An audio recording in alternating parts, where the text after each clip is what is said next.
Kami persilakan.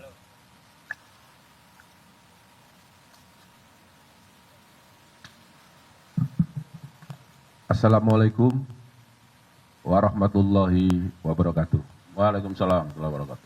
Selamat malam, salam sejahtera bagi kita semua.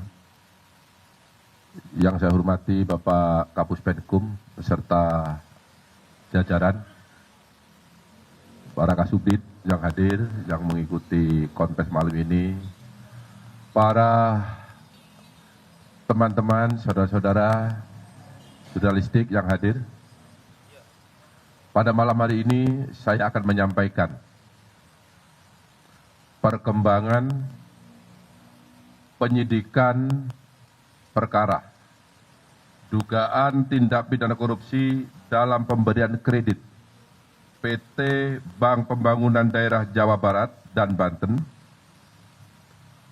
juga PT Bank DKI Jakarta kepada PT Sritek Rezeki Isman Tbk dan entitas anak usaha yang ada di bawahnya.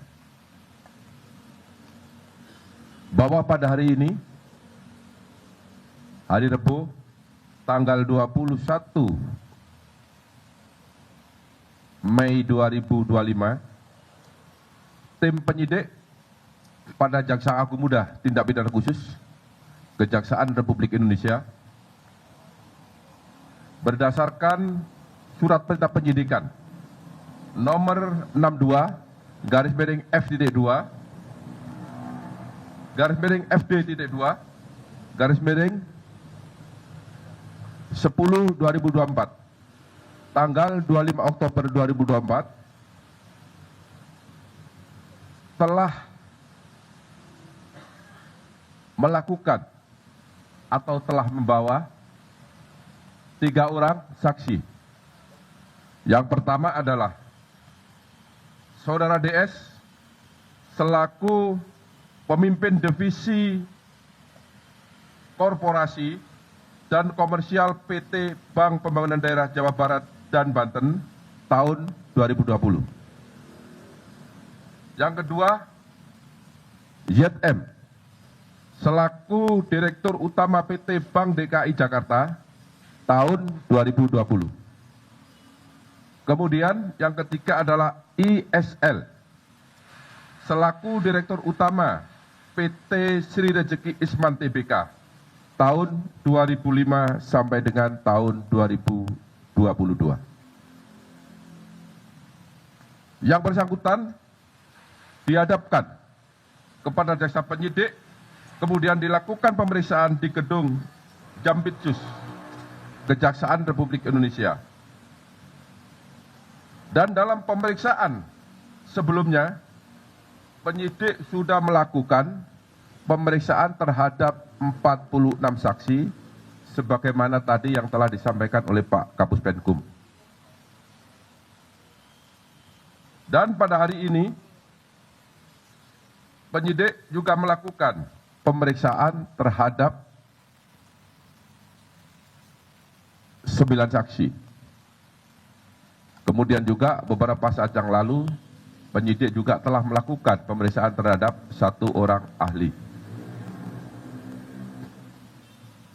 Setelah melakukan pemeriksaan terhadap para saksi tersebut di atas, penyidik memperoleh alat bukti yang cukup telah terjadi tindak pidana korupsi dalam pemberian kredit dari beberapa bank pemerintah kepada PT Sritek Rezeki Isman Tbk dengan nilai total outstanding atau tagihan yang belum dilunasi hingga bulan Oktober 2024 sebesar 3 triliun 588 miliar 650 juta 808.000 rupiah, maaf, 1.028 rupiah, 57 sen.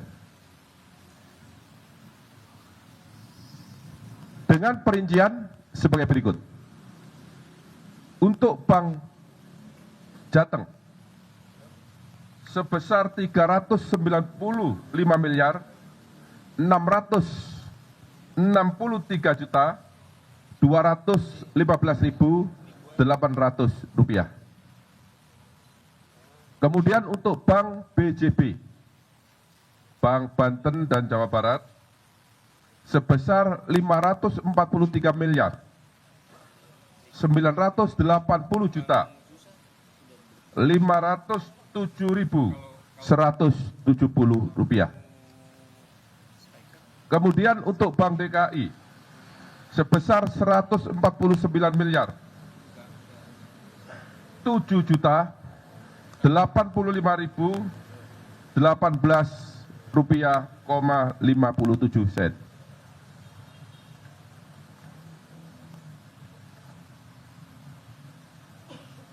Kemudian yang keempat, yaitu Bank Sindikasi yang terdiri dari Bank BNI, Bank BRI, dan LPEI.